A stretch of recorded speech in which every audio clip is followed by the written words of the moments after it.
Hello everybody, welcome back to my channel. Today's video is an April wrap up and a May TBR. Now in May I'm going back to the UK, so I think I will have quite a bit of reading time, fingers crossed hopefully. But yeah, I did have a little bit of a slower April this year and that was fine. It was Heidi's birthday and apart from that we weren't particularly busy. It was just maybe I was in a little bit of a slump, I don't know. But I only read 15 books, which is quite low for me. But that does come to 84 books total this year, which is obviously really good. And I have read some good books and yeah, I've been enjoying myself. So let's get into the April reads. The first book I want to talk about is T. Kingfisher's Paladin's Grace. Now, this book I started early on in the month and it's really taken me until the 28th of April to finish it. Now, that's fine. I don't mind if it, takes me a long time to finish a book, but it doesn't necessarily mean it's bad. It was a good book. I didn't mind it at all.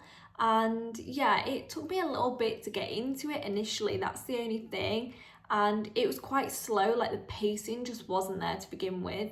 So yeah, it didn't have necessarily that world building that I expect from romancy books, and it was a lot more kind of like cozy, and yeah, I just didn't get that intrigue to begin with that made me want to pick it up and read more pages.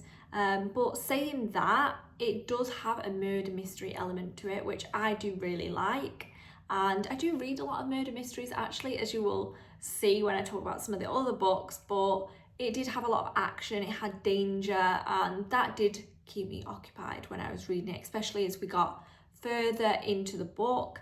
And yeah, the romance was quite slow burn. Sometimes that's good, sometimes it's not good. But in this case, it did impact a little bit on me and my pacing of reading the book.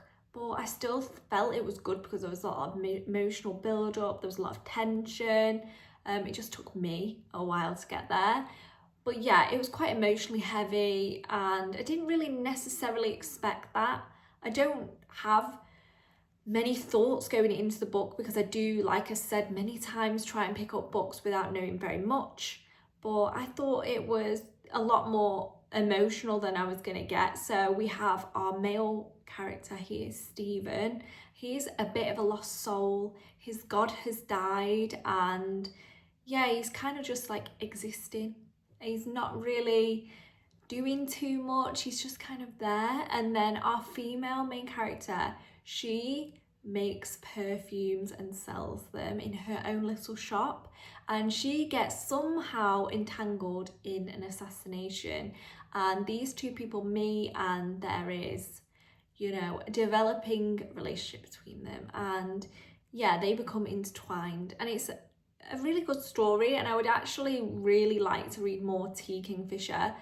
I think that I've only ever heard positive things about T. Kingfisher books, but yeah, this was the first one that I picked up, so looking forward to more in the future. The next book is the biggie of the month, which is A Court of Mist and Fury. Now, I recently got the box set on Taobao and I try to kind of limit myself with series and say, I'm going to read them on my Kindle or through the library or audio first, just to ensure that I actually like the series. I don't want to buy a series, a 5-book series or so on, 7-book series, and then feel it's a waste of money. So now I've bought it because I'm on my reread and I'm loving it. And yeah, it's the next book in the ACOTAR series in my big reread. It did not disappoint on a second read and I absolutely love this book. It's another 5-star, and yeah, why I like this book, I think the character growth is really good.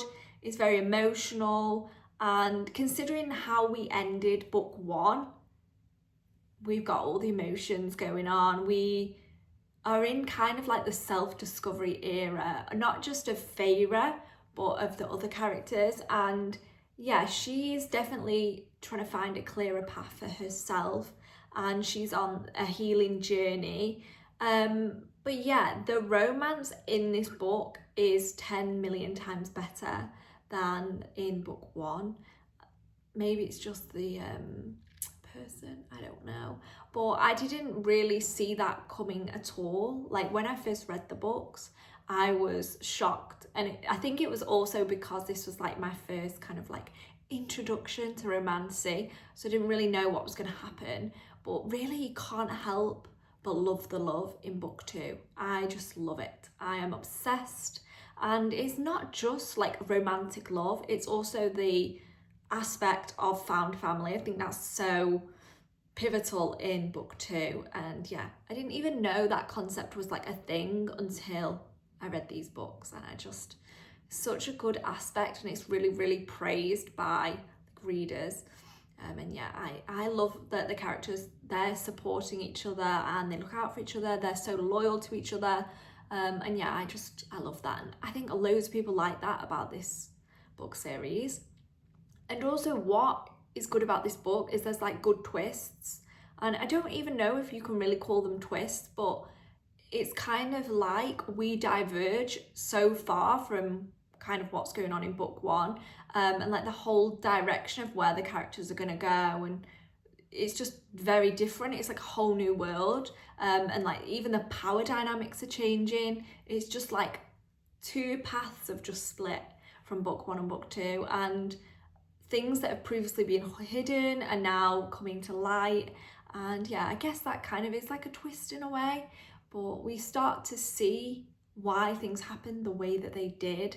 And that's why I really do like this book, because it's all that momentum from book one, the end of book one, and then we kind of see it at the end of this book, and I really, really like it.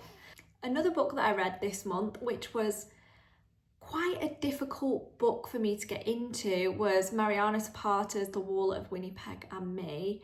This was so slow burn, and I did not see any shift in the relationship. I didn't even know there was going to be a relationship. I just did not feel it at all, and it really like put me off picking up the book for such a long time, because I just did not love the love in this book.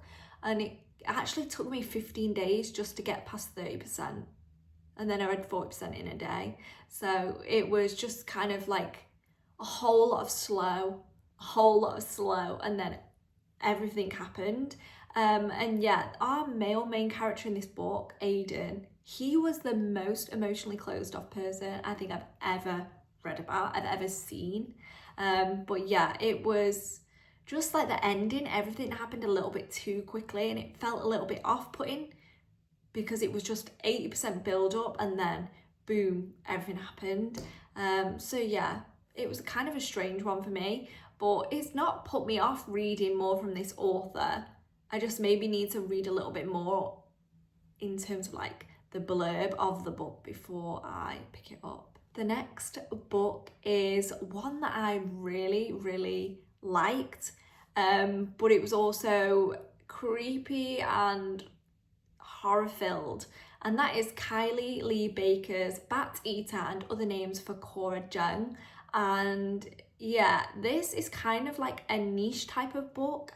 I have never read anything quite like this before. It made me feel a little bit unsettled. Actually, it's not even a little bit, it's quite unsettled. Yeah, it was very uncomfortable at times, and I was actually creeped out at multiple points, but there was like a ghost aspect to it, kind of like Souls, and that was really strange. But yeah, I'm clearly a scaredy cat, so you know, I'm not into horror films or anything at all. Heidi loves them, so I think if you like horror, then this is something that you should pick up, because it's strange, it's kind of like niche, like I said. It's not your typical classic horror type of book, but yeah, it's very character driven. We follow our female main character. She's very much grappling with her identity and something that happened at the first part of the book. She is kind of coming to terms with that, and there's lots of trauma. And yeah, the start of the book was very disturbing and very traumatic for the characters in the book, but also for the reader. So yeah, maybe pick it up if you like horror. But it is a crazy book, and actually my sister recommended this to me. I think she read it perhaps as part of like a Goodreads challenge, and finally I did too, and we both thoroughly enjoyed it. The next thing that I want to talk about is actually series, and that's Anne Cleeves' Shetland series. So I really got into this in April. I read 3 books just in this series, White Nights, Red Bones and Blue Lightning, and these are based in Shetland, which is a very, very remote island chain in Scotland, and just the thought of being so remote really, really creeps me out and scares me. And obviously in this series things happen, there's murders, there's crime, there's all this mystery and thriller that's happening, and yeah, it's in this extremely remote, often wild weather is occurring place. And it reminds me a little bit of the Maldives in the sense of you are in the middle of the ocean, you are nowhere near anybody else, and anything could happen.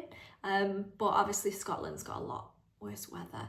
But yeah, I just want to talk a little bit about the individual books, just like general thoughts wise. So White Nights is the first one that I read.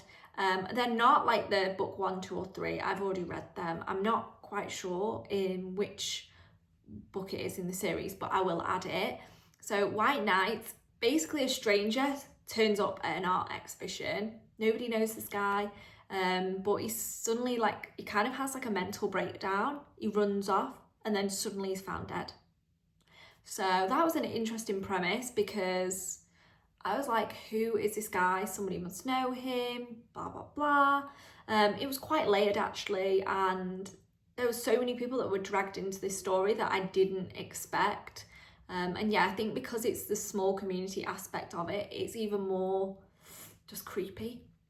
Next is Red Bones. So this is basically a scene of archaeologists. They are digging up this area of Shetland and they're finding bones, and we don't really know, are these old bones or is it like a recent body that's been buried there? And yeah, everything really stems from the scene setting of the archaeologists digging for who knows what. But yeah, I like this kind of mystery component, like is it old, is it new? But yeah, because this was an even more desolate small place than the main Shetland Isles, this was like a smaller island. It was really like the middle of nowhere. The main Shetland Island has like a police station, it has like shops and cafes and restaurants and stuff. The small islands are a lot more remote. You can only go like via boat when it's really nice weather, or plane, also weather dependent. So yeah, it really added to my intrigue, like what is going to happen. And then lastly, Blue Lightning. This was equally as remote and, you know, weather dependent. You can only go there when it's really nice, and they were all stuck on the island because the weather had turned bad and things started happening, and there was only one police officer, and yeah, it was very, very layered and just so many things were happening. But this one left me really disappointed. The ending, well, I'm not the only one that feels this way. I was reading what other commenters had said, and yeah, people were very disappointed with this ending, as was I. But I don't want to say too much. You need to read it if you want to find out. But I'm very much left wondering, where do we go now with the rest of the series? And not in a good way, not in a good way. So yeah, I'm definitely going to carry on with it, but I am disappointed with that last one.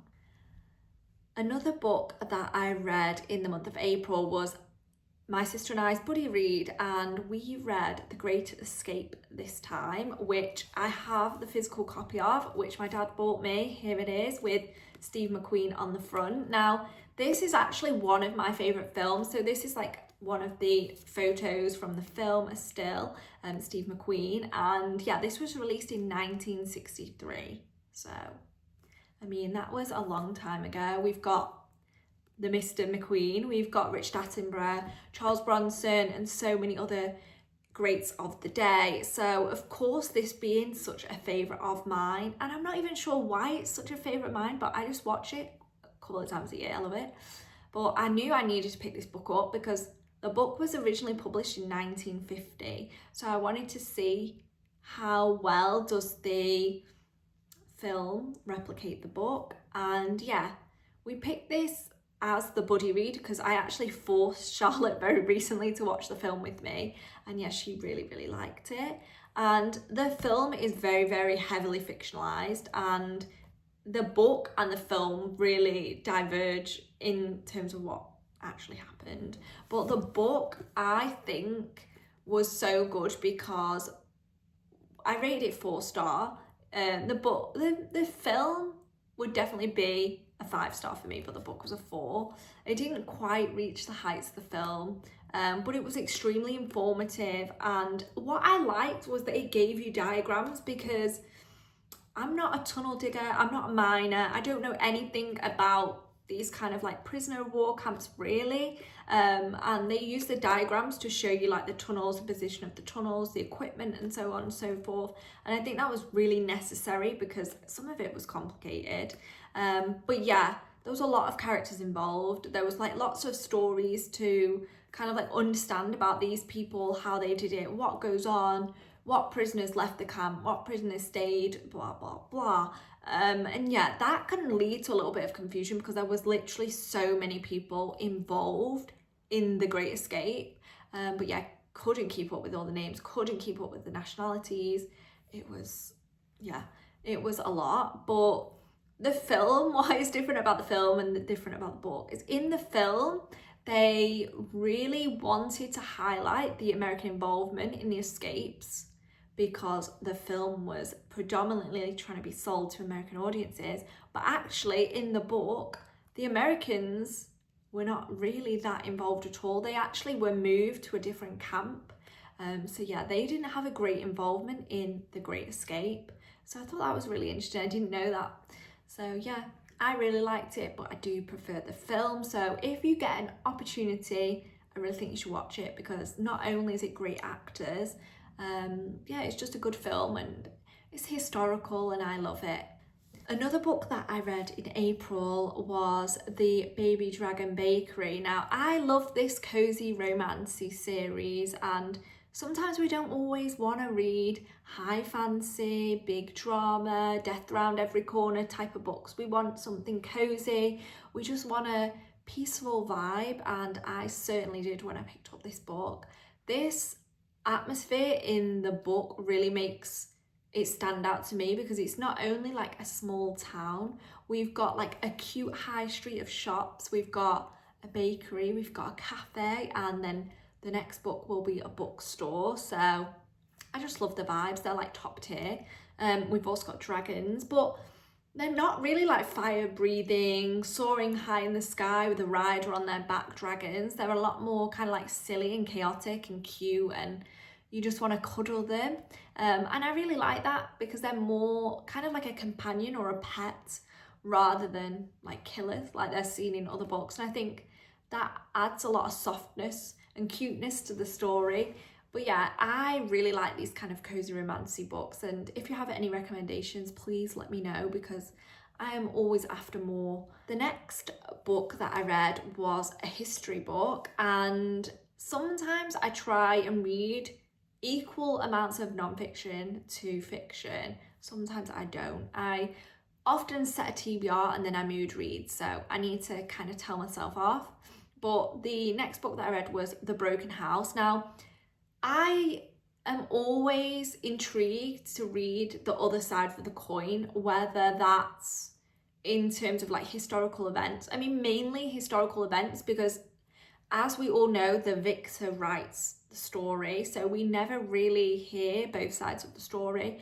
And yeah, I think that's really important, because I want to know more information about what's happened. I want to know the truth. And I actually picked this memoir up, and it's about a child that grew up and kind of like came of age in Nazi Germany. And like, what was life like as a child in that era? And you didn't necessarily know what was going on, you didn't understand it, you weren't an adult. And yeah, it was so interesting. It wasn't only Nazi Germany, it was also post-war Germany. And yeah, I think this is a really interesting topic because Nazi Germany, I have studied to the absolute ends of the earth. I have done that in high school, I did it in college, did it at university, and even now I am still reading books and watching documentaries and watching films about this particular era. And yeah, it's really fascinating. So I think that it was important for me to also read personal accounts of this time from people that were living in it. And yeah, this book was very much that. But yeah, it's not necessarily the type of book where it's trying to look at moral responsibility, but it's just looking at how people's lives were affected, and especially in a child's case, and also the family and also the area that they lived. And I thought that was a really interesting kind of like take on this era. So yeah, I liked it. It wasn't like the best book I've ever read or anything like that, but it was just definitely something where sometimes you just want to read something a little bit different, and this was that. The next book was another non-fiction, and that is Michelle Obama's The Light We Carry. I really like Michelle Obama. I think she's such a down-to-earth person, and I always find her to be a very good conversationalist. She kind of comes across as like you are talking to a friend. That's like when I've seen her in podcasts or doing like interviews about her books, she just seems really like low-key, and I think I really like that about her because I consider her to be like one of the most high-profile people. But yeah, I'm gonna call her like a high-profile human because I just see her as that way. But yeah, it's really comforting to hear that she suffers kind of like the rest of us with like uncertainty and self-doubt, even though she's such a big and influential person in the world. And yeah, in this book she shared a lot of personal stories and kind of just like life lessons. It never comes across that she's trying to show off. She's just trying to encourage other people. But yeah, it's an really easy memoir to read. It's got a lot of meaningful themes as well, and I think that will resonate with a lot of people, and I'll just go through a few. So the idea of feeling like you don't belong, navigating relationships, and it doesn't matter, it doesn't necessarily mean romantic, it could be like parent-child relationships, race and gender expectations, and then also confidence or lack of confidence. So yeah, them themes are just so wide-ranging and will really have an impact on lots of people, and I thoroughly enjoyed the book. And yeah, it was like listening to a friend talking to you. She's just so calm and peaceful, and I really like her. I also read a book this month, and at the same time Heidi and I finished a TV show, and that is Band of Brothers. Now I know that this is one of the best TV shows. Before I had even started watching this, I knew that it was considered one of the best, and it truly is one of the best. And not only is the show good, the book is equally as good. And in the book, we follow Easy Company. Now, these are the real World War II paratrooper unit, and it is based off of their first-hand accounts by surviving members. From their point of view, what happened when they got dropped into northern France, and then from their journey there till the end of the war. And it is such an impressive book. It's so emotionally impactful because you really feel like how they feel. You like feel when they lose a friend, when they're like exhausted from battle after battle, and kind of like you feel the courage that they must have had and just all the other stuff they had to go through. You really kind of like deeply connect with the stories. And I think what this book does best, and the TV show does this even better, is the psychological cost of these men being flown to Europe to fight against Nazi Germany. And yeah, it was really hard hitting. If you can read this book before watching the TV show, I mean, probably most people watch this TV show now, you'll just be really impressed because how this complex history has been put into paper is amazing. And it really shows just how deep the bonds go between people. And these people didn't know each other before they just suddenly joined this E's company, this paratrooper unit, and they were so bonded. They trusted each other to the ends of the earth, a lot of them. Obviously there was definitely outliers, there was definitely baddies, not everybody was good, but yeah, it was really, really emotional. And I do like reading a lot of books about World War One and World War Two, so for me this was kind of like the perfect type of book that I like to read, especially non-fiction. I really do like non-fiction recently. I also read 2 Agatha Christie books. Now Agatha Christie I've talked about a lot.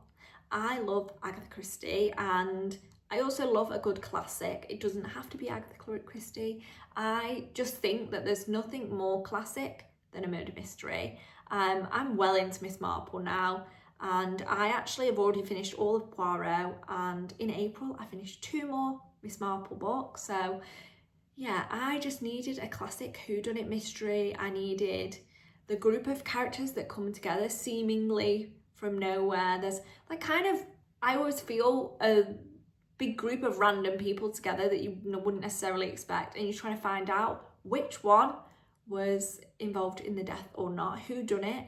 And I read The Mirror Cracked from Side to Side and Caribbean Mystery. So let me quickly delve into each one. So in Mirror Cracked, we have a Hollywood star. She's moved into a small village and a murder occurs. And in A Caribbean Mystery, we have Miss Marple. She's gone on holiday to a sunny Caribbean island, and she hears a very suspicious story about past death, and she thinks, oh, this is unusual. But the person that told the story winds up dead. So obviously Miss Marple's there, she has to get involved. Would you believe she goes to this island in the middle of nowhere and there's a murder and she suddenly has to solve it, and I just love it. She is so funny because she's just like a little old lady, she's going about her life, but she's so observant, she's so intelligent. She's often the most intelligent person in the room, for sure. And yeah, I always like how there's a lot of misdirection in these books. You are really left guessing right up until the end, and I want that. I don't want to be able to guess in the first like 10 pages who did the crime. I want to really see until the final chapter where it's going to go. But I know a lot of people do like to solve Agatha Christie books, but yeah, I'm not one of those people. In May, I am hoping to read quite a few books. I do try and set a TBR, do try to stick to it, but sometimes I mood read, okay, and like I said, I'm going back to the UK in May, so I might randomly pick up a few books, but these are kind of ones that I'm going to stick true to.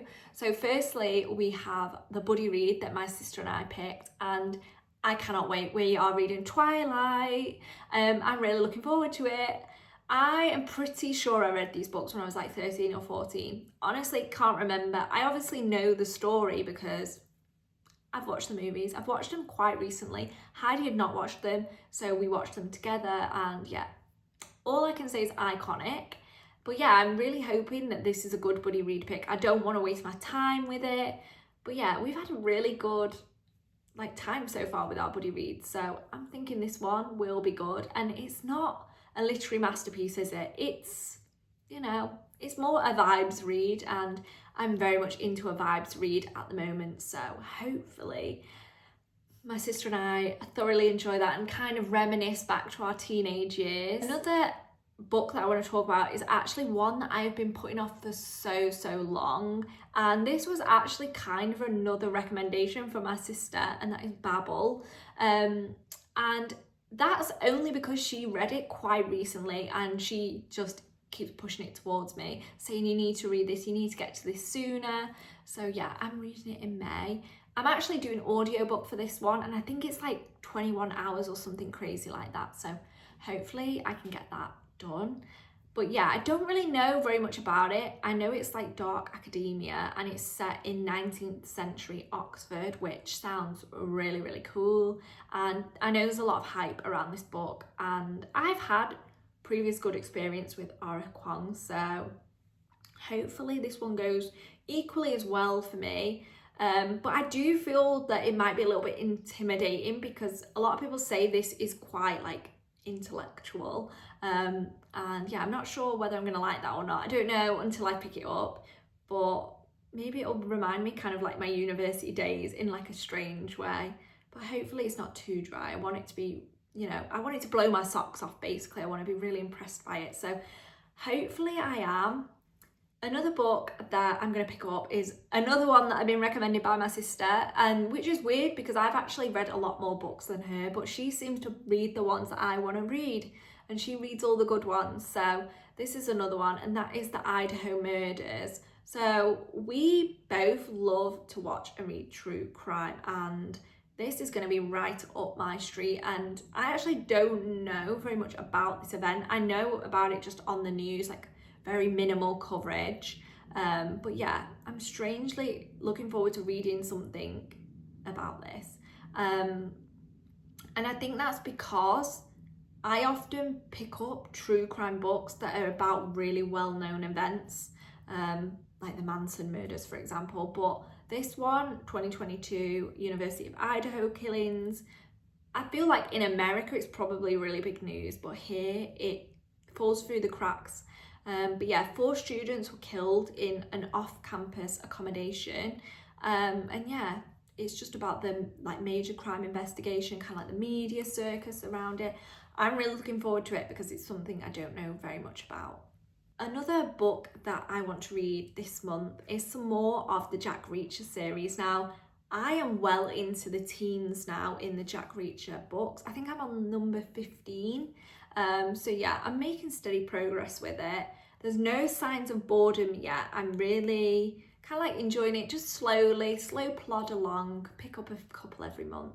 And what I actually really like about this series, firstly, Jack Reacher, formula myth. He's basically, I don't know, he's kind of like a tough guy. He's like I'm a former military police officer and I don't let anybody walk over me. I'm physically tough. I can do anything. And he's also super intelligent. He's like a wanderer. He just turns up anywhere. Like, I think that really adds to the intrigue because you don't know where he's going to go next.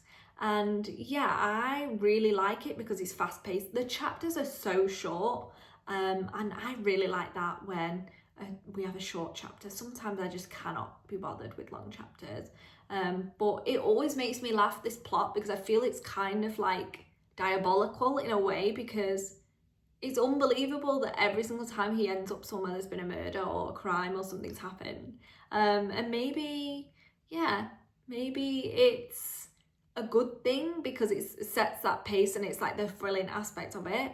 But yeah, he every single time he gets into some kind of dangerous criminal situation, and it's just madness. But I love it, and I often pick these up as audiobooks. I just fly through them. So yeah, maybe I'll get to 2 or 3 this month. I'm not really sure. Apart from that, I am looking forward to a couple of history books, and my main kind of like priority is a history of Britain in 10 enemies. And I think this just sounds so interesting because, number one, this book is written by the person that wrote Horrible Histories. Horrible Histories, if you don't know it, is the most iconic piece of TV that I think I've ever watched. It is amazing. It's definitely my kind of thing. It's basically just historical events done through song, and I just love it. It's just crazy. I think you need to, if you don't know what it is, you need to search it because it's just crazy. And yeah, I feel like this will be such an interesting, entertaining way to look at history. Lots of people get bored. Not everybody likes it like me. But yeah, I think it's going to be written kind of like in the same storytelling way that is synonymous with Horrible Histories. And it'll be clear, it'll be easy to read, it'll be very funny. And yeah, I'm going to pick that up on probably the first day of the month. Another book in the history genre is Thou Savage Woman. And this book, I keep seeing it everywhere. I just don't know why I've not picked it up yet, but I'm telling myself I'm going to read it this month. And I know nothing about it. at all. So that's it. I can't say anything else. But yeah, I just kept seeing it as book of the month in the library, and hopefully that translates to it being a good book, because why would they select it if it wasn't good and people were picking it up? So hopefully that's good. I think it might be about murders in the past. I don't know. So we'll see when I pick it up, and you can check out my wrap up from May to see, did I actually read that and what did I think about it? Lastly, I want to talk about a new release that I am so excited for, and that is Anna Huang's King of Gluttony. And I love Anna Huang. This is part of the contemporary romance series called King of Sin, and basically just follows a different deadly sin in each book. So we've got gluttony this time, and this is such a easy to read series, and it's not only so good, but it's on Kindle Unlimited, and I love that because I love Kindle Unlimited. And I'm going to do a book very, very, very soon about Kindle, because I just feel there's so much to say about it, what I love about it, what I don't like about it. So check that out in the future. But yeah, I'm not really sure what we're going to get in regards to this book. I think it's going to be like another billionaire, I assume, because they're all billionaires in this series. She seems to like the billionaire trope, but we've also had arranged marriages, we've had enemies to lovers, we've had second chance romances, we've kind of had every single trope that you can imagine. So we could literally be getting anything, I just don't know. But yeah, I always try and read this series as soon as it comes out, because I could read this in like an hour, honestly. Well, not an hour because it's impossible, but I just fly through it. I'm like obsessed. So yeah, hopefully this one is equally as good, because I should have picked it up today. It actually came out on the 20th of April, so yeah, maybe I need to read it before the end of the month. I don't think I will in 2 days, but who knows. Last but not least, I have a Goodreads challenge that I'm really excited, and that is the CIA book club. Now, when I first saw this book, I wasn't sure if it was a non-fiction or a fiction, because the book didn't really give it away. It kind of reminded me a little bit of is it The Gentleman of Moscow? I've not read that book, but I am also confused whether that's fiction or non-fiction. I think it's a fiction, but I just didn't know, and I wasn't even sure what period of history this book was talking about. And I've since read up its Cold War, which I'm very interested in that. So yeah, it's actually a non-fiction, so now I know. And I've actually not read very much about the Cold War, weirdly. I just seem to kind of pivot towards World War One and World War Two, but it's about the CIA's efforts to undermine censorship occurring in the Soviet Union during the Cold War, and not just the Soviet Union, the Soviet bloc as a whole. By basically, they secretly smuggled banned books in to kind of like inform people. And yeah, I thought that was like such an interesting thing. I've never heard of that, but yeah, I was kind of thinking when I read that sounds very much like the kind of thing that's coming back with a vengeance in certain countries in the world. So I always like reading books where you kind of see that happening, or like a fiction book when you think, oh, that was written, it's fiction, but actually that seems like it's happening in modern society. And I think this will be one of those books where we start to see things being undermined, and yeah, I'm really looking forward to it. I hope it's a good one. So that's the end of this video. Thank you for joining me today. Hopefully I stick to what I said and do read these books in the month of May, because yeah, I sometimes do mood read and I'm quite bad for it. If I see like somebody reviewing a book that looks really good, I just can't help myself. Or like a Kindle limited release, I get dragged in and hooked in by a cover. But yeah, hopefully I stick to it. So please like this video, please subscribe, and please continue to follow me on this journey of content creation in China. I very much enjoy doing it. So I'll see you in the next video very, very soon.